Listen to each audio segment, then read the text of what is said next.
आज के ट्यूटोरियल में हम इनपेज के बारे में बात करेंगे। इनपेज ऐसा सॉफ्टवेयर है जिसमें हम बहुत सारी लैंग्वेजेस में इसमें काम करते हैं। जैसे हम इंग्लिश में काम इसमें लिख सकते हैं, या उर्दू, अरबिक, कश्मीरी, इसी तरह इसमें सिंधी और पश्तो भी हम इसमें लिख सकते हैं। तो इसको स्टार्ट करते हैं। यहाँ से मैंने यहाँ पे क्लिक किया है इसके आइकन पे, उसके बाद यहाँ पे ओके। सबसे पहले इसमें नई फाइल ऑटोमेटिकली इंसर्ट नहीं हो जाएगी, उसको लाने के लिए हमें फाइल पे क्लिक करना है, उसके बाद न्यू पे हम क्लिक करेंगे। सबसे पहला जो डायलॉग बॉक्स इसमें आएगा जब भी हम नया डॉक्यूमेंट लाते हैं, सबसे पहले हम इसमें साइज़ चेंज कर सकते हैं, कितना साइज़ हमें रखना है। बाय डिफ़ॉल्ट इसमें A4 साइज़ होता है। ठीक इसी तरह हम लीगल साइज़ भी इसमें ला सकते हैं या कोई और भी साइज़ इसमें ला सकते हैं। उसके बाद इसकी विड्थ और हाइट यहाँ पे हम चेंज कर सकते हैं। इसके नीचे ओरिएंटेशन ऑप्शन है, ओरिएंटेशन में हम पोर्ट्रेट या इसको लैंडस्केप मोड में रख सकते हैं। इसी तरह यहाँ से इसके बाद मार्जिनस आते हैं। मार्जिनस होते हैं पेज की चारों साइड जितनी खाली जगह रहती है उसको हम मार्जिन कहते हैं। तो यहाँ पे लेफ़्ट, राइट, टॉप और बॉटम, तो ये चारों साइड में हम इनकी जो ब्लैंक स्पेस है उसको हम कम या ज़्यादा यहाँ पे कर सकते हैं। उसके बाद इसके साइड में आता है कॉलम्स, कितने कॉलम्स में हमें इसको बनाना है। हम एक से ज़्यादा कॉलम्स भी यहाँ पे बना सकते हैं। उसके बाद जो पेज क्रिएट होगा उसमें उतने ही कॉलम्स आएंगे। इसके नीचे ऑप्शन आता है गटर। गटर वो पोजीशन होती है, वो मतलब एक पेज का वो पोर्शन होता है जो हम बाइंडिंग के लिए यूज़ करते हैं। जैसे हम नॉर्मली अगर हम इंग्लिश में लिखते हैं तो उसमें लेफ़्ट साइड में थोड़ी जगह हम ज़्यादा रखते हैं ताकि जब हम उसकी बुक बनाएं और जो स्पेस बाइंडिंग में रहे वो थोड़ा ज़्यादा होना चाहिए। इसी तरह इसमें नॉर्मली राइट साइड की तरफ से वो बाइंडिंग एरिया होता है। उसके बाद यहाँ नीचे है डायरेक्शन, हमें किस डायरेक्शन में लिखना है। नॉर्मली उर्दू हम लिखते हैं राइट से लेकर लेफ़्ट तक, हम इसको लेफ़्ट से लेकर राइट तक भी कर सकते हैं। उसके बाद सबसे लास्ट ऑप्शन कितने पेजेस हमें बनाने हैं। नॉर्मली हम एक ही पेज लाते हैं, उसके बाद जब हम ये एक पेज ख़त्म करते हैं दूसरे पेज पे पहुंच जाते हैं तो उस वक्त ऑटोमेटिकली वहाँ पे दूसरा पेज आ जाता है। ठीक, तो यहाँ पे अभी हम ओके पे प्रेस करेंगे तो हमारे सामने नया पेज ओपन हो जाता है।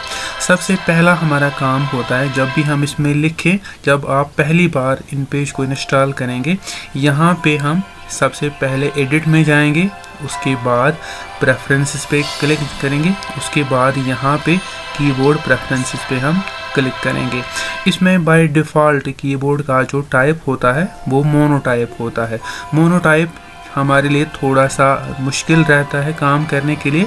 हम इसमें सिंपली यूज़ कर सकते हैं फ़ोनेटिक। फ़ोनेटिक में क्या होता है, क्योंकि हमारे जो कीबोर्ड होते हैं ये नॉर्मली इंग्लिश लेटर्स इन पे लिखे होते हैं। ठीक, तो जब भी हम कोई इंग्लिश अल्फ़ाबेट प्रेस करेंगे उसकी जो आवाज़ उर्दू में जिस वर्ड से मिलती है वो वहाँ पे प्रेस हो जाएगा, लेकिन तब ऐसा हो जाएगा जब हम यहाँ पे फ़ोनेटिक यूज़ करेंगे। इसका व्यू भी हम यहाँ पे देख सकते हैं। यहाँ इस ऑप्शन पे क्लिक करके यहाँ पे हम देख सकते हैं। आप यहाँ पे अगर देखेंगे ये वाला ए यहाँ से लिखा है, ए से एलिफ लिख के आएगा, इसी तरह यहाँ पे बी से बिया लिख के आएगा। इसका मतलब है जिस इंग्लिश अल्फ़ाबेट की आवाज़ उर्दू अल्फ़ाबेट से मिलती है वो वहाँ पे आ जाता है। तो ये इस हिसाब से बहुत ही आसान रहता है इसमें काम करने के लिए।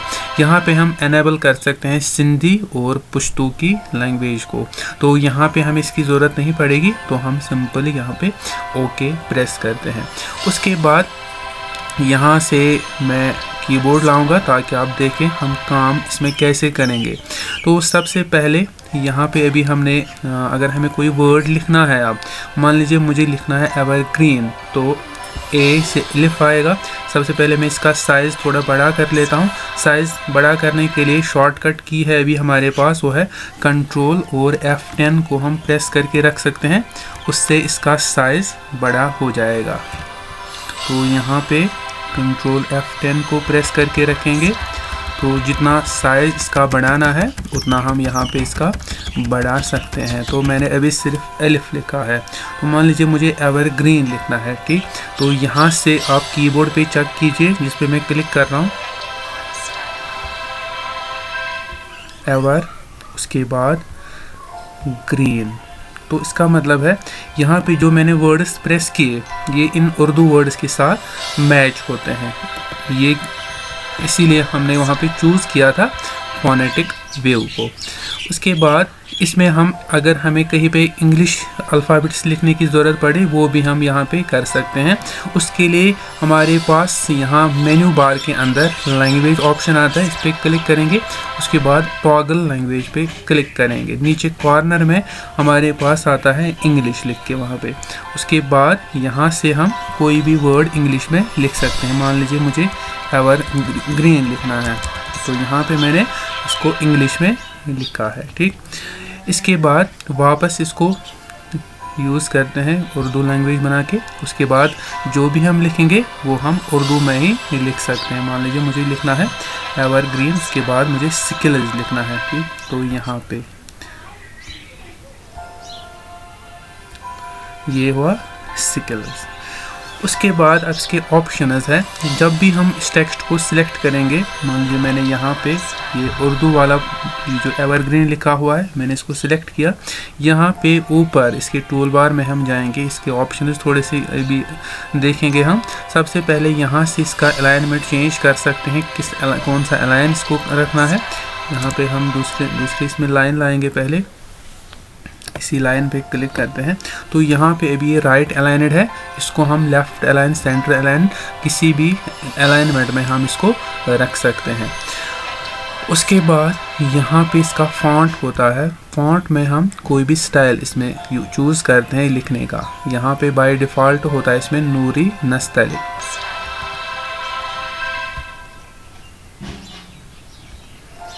तो कोई भी कलर हम इसमें ऐड कर सकते हैं। उसके बाद यहाँ से इसका स्टाइल चेंज कर सकते हैं, पहले सिलेक्ट करेंगे वापस इस सारे को। उसके बाद यहाँ पे बोल्ड हम इसको कर सकते हैं। इटैलिक नॉर्मली हम इंग्लिश अल्फ़ाबेट्स के लिए इस्तेमाल करते हैं तो इसमें भी हम अप्लाई करेंगे।